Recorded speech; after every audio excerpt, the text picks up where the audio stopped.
So my front diff got in a situation where when I would take off, the front right wheel felt like it was bound up and maybe locked into four-wheel drive, even in the two-wheel drive position.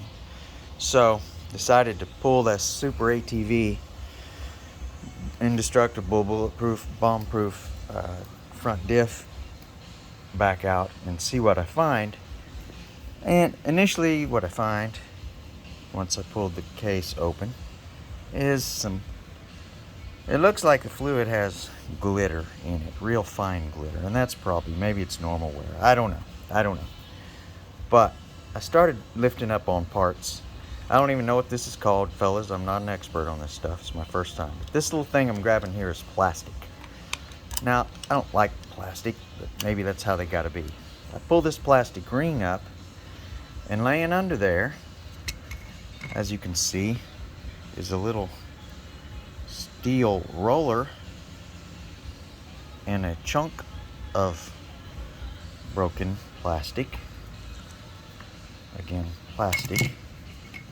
I don't know where exactly the parts came off of. Oh, there's another one of those little roller looking things. That's bound to be necessary somewhere, one would think. There's another one. Don't know where they go. I guess I just start pulling things out, and the worst that can happen is I need a bunch of new parts or a whole new diff. Don't know. But again, a piece of plastic from who knows where, and two little steel pins.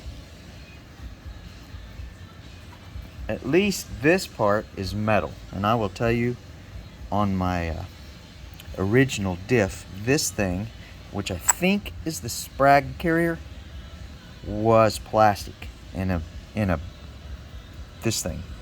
billion pieces. Anyhow, I'm gonna try to pull this thing out without losing all those rollers, and the technique I saw was to wrap a rubber band around those rollers as you come out of there. So I'm gonna grab some rubber bands and see how I do.